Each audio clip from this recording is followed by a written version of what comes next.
Everyone welcome back to my channel study with easy concept. My name is Nidhi और आज हम करने वाले हैं इंग्लिश का न्यूज़पेपर कैसे पढ़ा जाए। आखिरकार इंग्लिश सीखने के लिए न्यूज़पेपर पढ़ने की ज़रूरत क्यों है और एग्ज़ाम के लिए इतना इम्पोर्टेंट क्यों है। तो फर्स्ट ऑफ ऑल मैं आपको बता दूं कि अगर आप फर्स्ट टाइम न्यूज़पेपर पढ़ रहे हो तो इंग्लिश के वर्ड्स देख करके ही हम घबरा जाएंगे। क्यों? क्योंकि उसके वर्ड्स हमें इतना ज़्यादा टफ लगते हैं कि हम उसको आगे देख करके पढ़ना ही नहीं चाहते हैं, उसे घबरा करके वहीं पर बंद कर देते हैं। लेकिन कभी सोचा है हमने हिंदी का न्यूज़पेपर कभी पूरा पढ़ा है? तो फिर इंग्लिश का अगर हम फर्स्ट टाइम ले रहे तो हम पूरा कैसे पढ़ लेंगे भाई। तो अब करना क्या है, हमें न्यूज़पेपर लेना है और उसकी हेडिंग को देखो। पहले आप उसकी हेडिंग के नीचे फोटो लगी हुई है और उस फोटो के नीचे एक दो लाइन लिखी हुई है। अब ये तो जाहिर है जो फोटो के नीचे लाइन है उस फोटो से रिलेट करके लिखी गई होगी, तो हमें उन्हीं को पढ़ना है। और एक इम्पॉर्टेंट बात कि न्यूज़पेपर में यूज होने वाले जो आम बोलचाल के वर्ड्स होते हैं ना, वो थोड़े से हट करके होते हैं।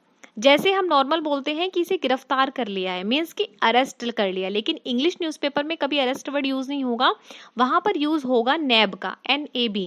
वैसे एक और होता है, हम कहते हैं कि पुलिस छानबीन कर रही है, छानबीन मीन्स इन्वेस्टिगेशन कर रही है, लेकिन न्यूज़पेपर में इन्वेस्टिगेशन का यूज नहीं होता, वहां पर यूज होता है प्रॉब का। ऐसे ही बहुत सारे इंपॉर्टेंट वर्ड्स हमें वहां पर देखने को मिलेंगे जब हम न्यूज़पेपर को रीड करेंगे। न्यूज़पेपर अगर हम रीड कर रहे हैं तो हमारे इंपॉर्टेंट टॉपिक्स जो हमें जरूर कर रहे हैं। पहला, हमारे मन में आता है कि हम न्यूज़पेपर को रीड क्यों करें। अगर हम रीड कर रहे हैं तो सब लोग कहते हैं दा हिंदू पढ़ो, दा हिंदू पढ़ो, लेकिन दा हिंदू ही क्यों पढ़े। दा हिंदू पढ़ने को सब इसलिए कहते हैं क्योंकि जो मोस्टली टॉपिक्स आते हैं वो दा हिंदू से ही आते हैं। जो एग्जामिनर हमारे पेपर को बनाते हैं वो भी दा हिंदू से बनाते हैं और हम भी जो पढ़ते हैं वो दा हिंदू को ही पढ़ते हैं। इसीलिए दा हिंदू से इम्पोर्टेंट टॉपिक्स लिए जाते हैं। डायरेक्ट क्वेश्चंस जो हैं वो एग्जाम में इसी से आते हैं, दा हिंदू से, जो कि मोस्ट इम्पॉर्टेंट है। और करंट अफेयर जो भी हम पढ़ते हैं वो भी हमें न्यूज़पेपर से ही पढ़ने को मिलते हैं, तो अपनी हैबिट बनाइए कि आपको न्यूज़पेपर पढ़ना है daily. Next is reading comprehension. Reading skills के लिए रीडिंग कॉम्प्रिहेंशन बहुत ही ज़्यादा ज़रूरी है। आप जितने ज़्यादा एडिटोरियल पढ़ते चले जाओगे आपकी इंग्लिश उतनी ही ज़्यादा इम्प्रूव होती चली जाएगी। और बैंकिंग एग्ज़ाम हो, SSC हो या किसी भी एग्ज़ाम में RC का इम्पॉर्टेंट रोल होता है।